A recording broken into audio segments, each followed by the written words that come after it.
성공하기로 마음먹었다면 꼭 이루어집니다. 당신이 그걸 선택했으니까요. 과연 운이라는 것은 실제로 존재하는가? 이 질문은 인류가 오랫동안 고민해온 근본적인 물음이에요.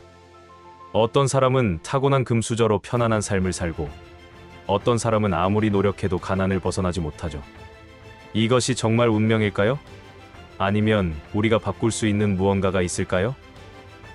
오늘은 도리스 메르틴의 통찰력 있는 책을 통해 아비투스라는 개념과 함께 운을 우리 편으로 만드는 비밀을 파헤쳐 볼게요. 특히 흥미로운 것은 경제학자들이 진행한 충격적인 컴퓨터 시뮬레이션 결과예요. 모두가 같은 출발선에서 시작했는데도 40년 후에는 극심한 빈부격차가 발생했고, 성공한 사람들의 능력은 평균 수준이었다는 거예요. 이것이 정말 운의 작용일까요? 아니면 우리가 놓치고 있는 다른 요인이 있을까요? 지금부터 그 비밀을 하나씩 풀어보도록 할게요.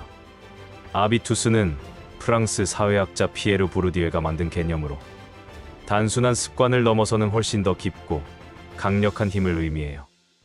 이것은 개인을 구별짓는 취향, 습관, 그리고 그 사람에게서 풍기는 독특한 아우라를 모두 포함하는 개념이에요.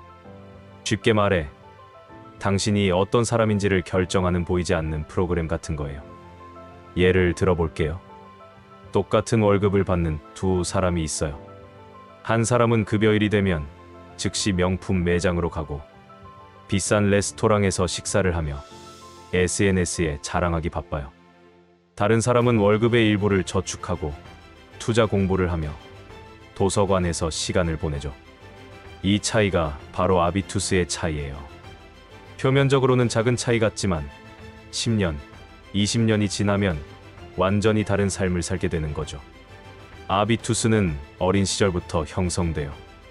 부모의 영향, 성장 환경, 주변 사람들, 경험한 문화.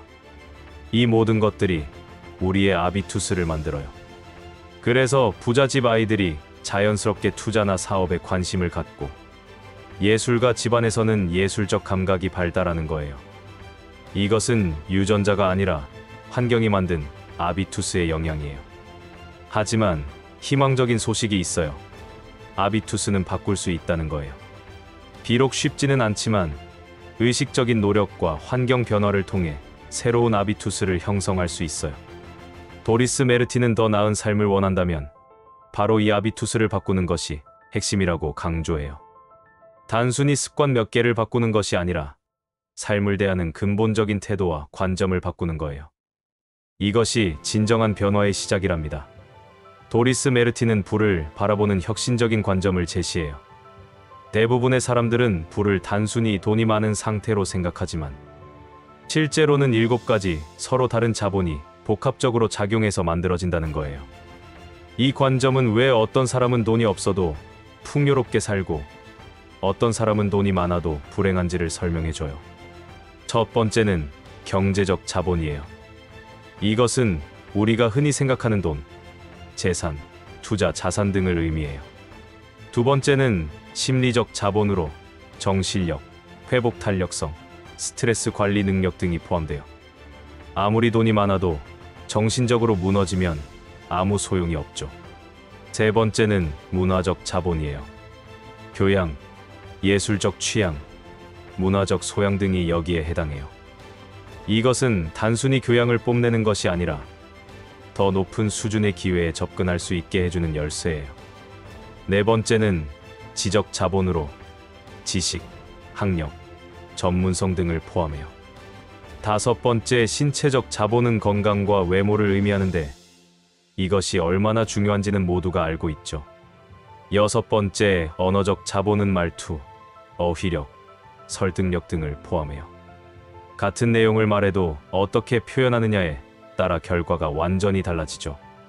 마지막으로 사회적 자본은 인맥, 평판, 신뢰관계 등을 의미해요.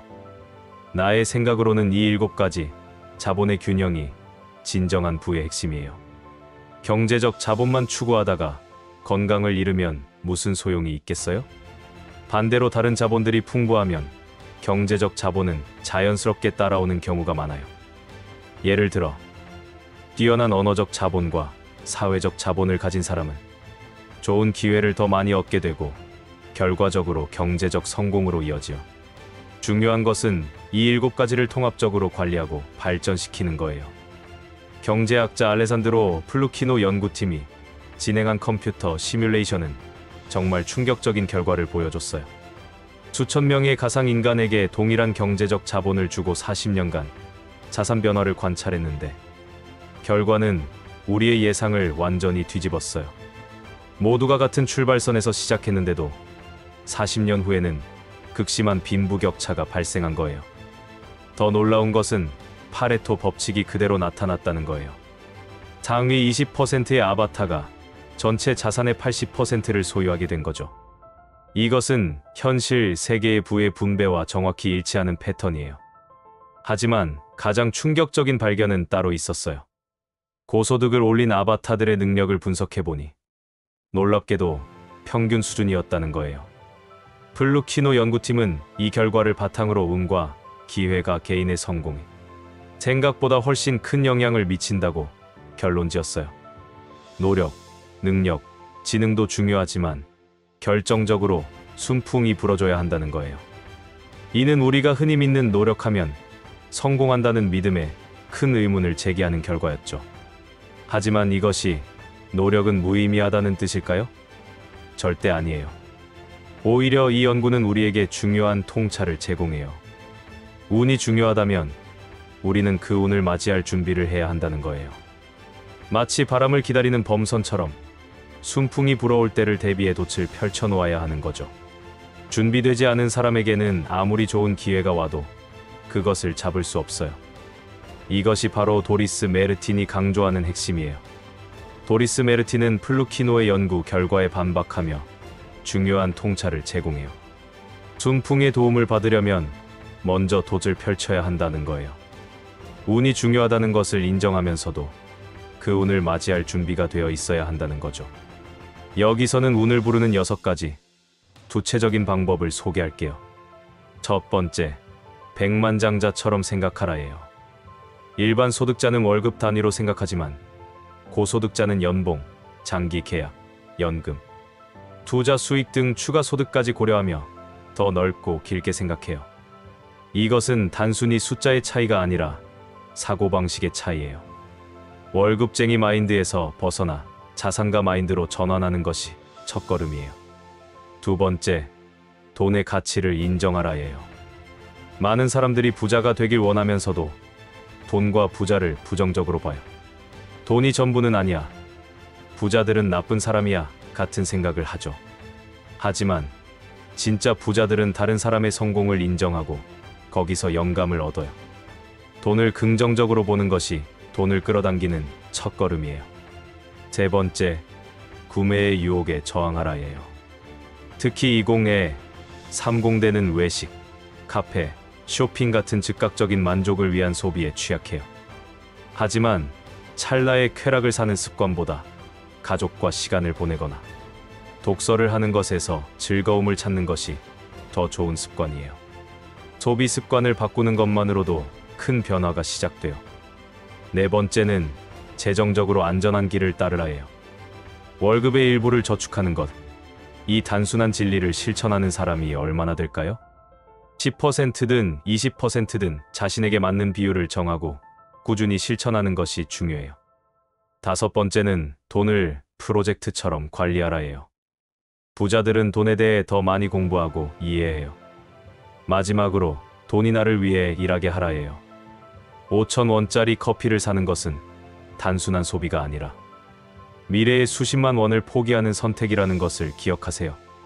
경제적 자본을 늘리는 것은 단순히 더 많이 벌고 덜 쓰는 것 이상의 전략이 필요해요. 도리스 메르틴이 제시하는 구체적인 전략들을 더 깊이 살펴보고 실제로 적용할 수 있는 방법들을 알아볼게요.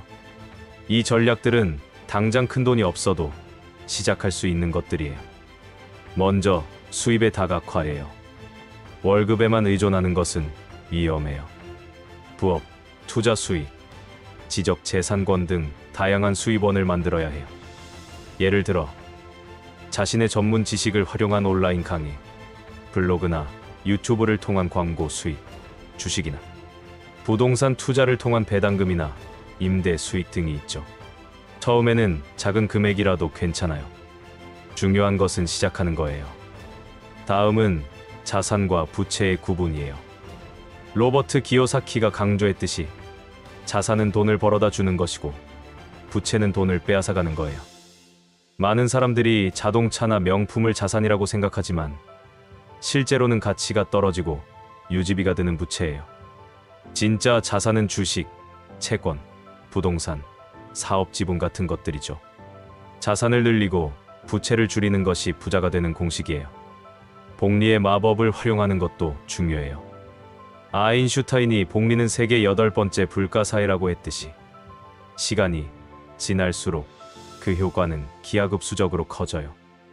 매달 10만 원씩 연 7% 수익률로 30년간 투자하면 약 1억 2천만 원이 되지만 실제 투자 원금은 3,600만 원뿐이에요. 나머지는 모두 복리 효과예요. 그래서 하루라도 빨리 시작하는 것이 중요한 거죠. 젊을수록 시간이라는 최고의 자산을 가지고 있어요. 경제적 자본만큼이나 중요한 나머지 6가지 자본을 어떻게 키우고 활용할 수 있는지 구체적으로 알아볼게요. 이 자본들은 서로 연결되어 있어서 하나가 발전하면 다른 것들도 함께 성장하는 시너지 효과가 있어요. 심리적 자본을 키우려면 명상, 운동, 충분한 수면이 기본이에요. 하지만 더 중요한 것은 실패를 대하는 태도예요. 실패를 재앙이 아닌 학습의 기회로 보는 마인드셋이 필요해요. 또한 감사일기를 쓰거나 긍정적인 자기 대화를 하는 습관도 도움이 돼요. 심리적으로 강한 사람은 어떤 위기에서도 기회를 찾아내죠. 문화적 자본은 단순히 교양을 쌓는 것이 아니에요. 다양한 분야에 대한 이해와 감상 능력을 키우는 거예요. 미술관, 박물관, 공연장을 자주 방문하고 다양한 장르의 책을 읽으며 여행을 통해 다른 문화를 경험하세요. 이런 경험들은 대화의 폭을 넓히고 창의적 사고를 자극하며 높은 수준의 네트워크에 자연스럽게 진입할 수 있게 해줘요. 언어적 자본은 현대 사회에서 특히 중요해요. 설득력 있는 말하기, 명확한 글쓰기, 효과적인 프레젠테이션 능력은 모든 분야에서 경쟁력이 돼요. 토스트마스터즈 같은 스피치 클럽에 가입하거나 글쓰기 강좌를 수강하는 것도 좋은 방법이에요. 또한 외국어 능력은 기회의 문을 넓혀주는 강력한 도구예요. 영어는 기본이고 중국어나 스페인어 같은 제2외국어도 큰 자산이 될 수 있어요. 언어는 단순한 의사소통 수단이 아니라 새로운 세계로 통하는 문이에요. 이제 모든 이론을 실제 삶에 적용할 차례예요. 아비투스를 바꾸는 것은 하루아침에 되는 일이 아니에요. 하지만 체계적인 접근과 꾸준한 실천으로 충분히 가능해요. 여기서는 90일 동안 실천할 수 있는 구체적인 프로그램을 제시할게요. 첫 30일은 인식과 관찰의 기간이에요. 자신의 현재 아비투스를 파악하는 거죠. 매일 자신의 행동, 선택, 반응을 일기에 기록하세요. 돈을 쓸 때의 감정, 시간을 보내는 방식, 사람들과의 대화 패턴 등을 관찰하는 거예요. 이 기간 동안은 바꾸려고 하지 말고 그저 관찰만 하세요. 자신을 객관적으로 보는 것이 변화의 시작이에요. 다음 30일은 실험과 조정의 기간이에요. 관찰한 내용을 바탕으로 작은 변화들을 시도해보세요.